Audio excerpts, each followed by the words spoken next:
मतलब कैबिनेट से पास हुआ है जो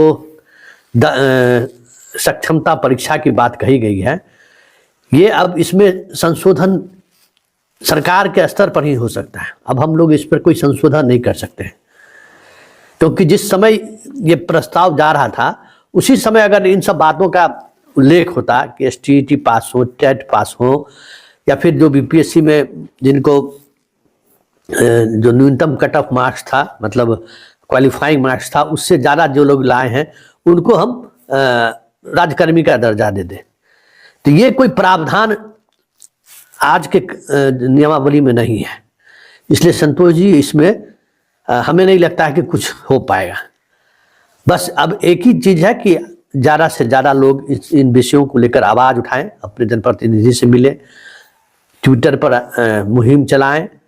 आप मुहिम चला ही रहे हैं, कहीं न कहीं सरकार तक अगर बात पहुंची तो फिर इसमें कोई संशोधन में कुछ ऐसा नहीं है कि हार्ड एंड फास्ट वाली बात।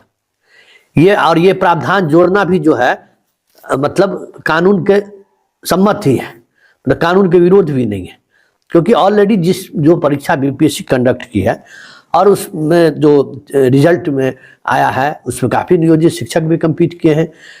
कई हजारों ऐसे शिक्षक हैं जिन्होंने जो क्वालिफाइंग मार्क्स था उससे ज़्यादा उन्होंने मार्क्स लाया है।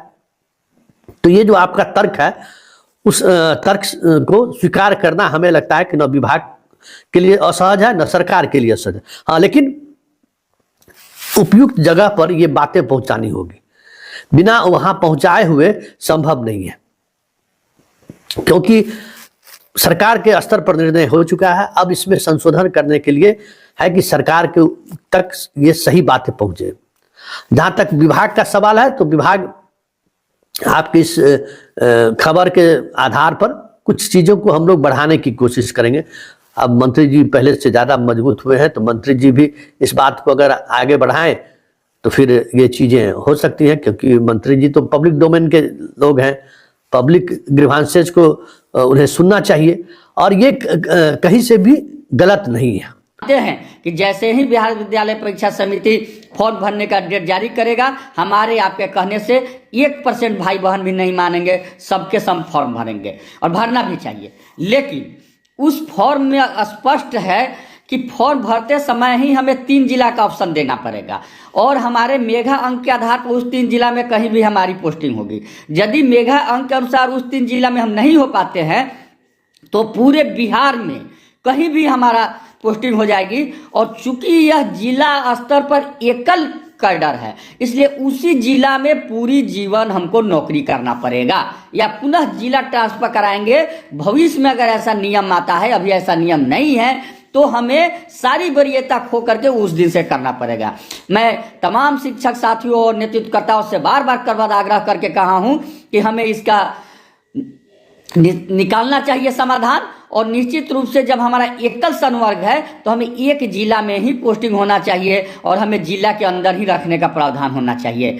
मैं बिहार के सभी शिक्षक नेतृत्वकर्ताओं से आग्रह किया, आह्वान किया, फोन पर बात किया कि आप आगे आइए, नेतृत्व कीजिए, लेकिन अफसोस की बात है कि ऐसा नहीं हुआ। शर्म तो हमें ये आ रही है कि पता नहीं इस नियमावली में लोग क्या देख रहे हैं कि हमारे ही कुछ शिक्षक भाई बहन, हमारे ही कुछ नेतृत्वकर्ता भाई बहन लगातार सरकार को बधाई पर बधाई देते जा रहे हैं। मुख्यमंत्री को बधाई दे रहे हैं, शिक्षा मंत्री को बधाई दे रहे हैं इस नियमावली के लिए।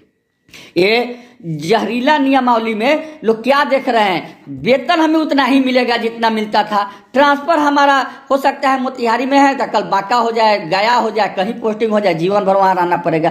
खैर, उनको जो लग रहा है, लेकिन हमने निश्चय किया है कि अब हमें, कल ही हम घोषणा किए हैं कि हम बजटकालीन सत्र में रोड पर लड़ेंगे, हर हाल में लड़ेंगे, निश्चित रूप से लड़ेंगे।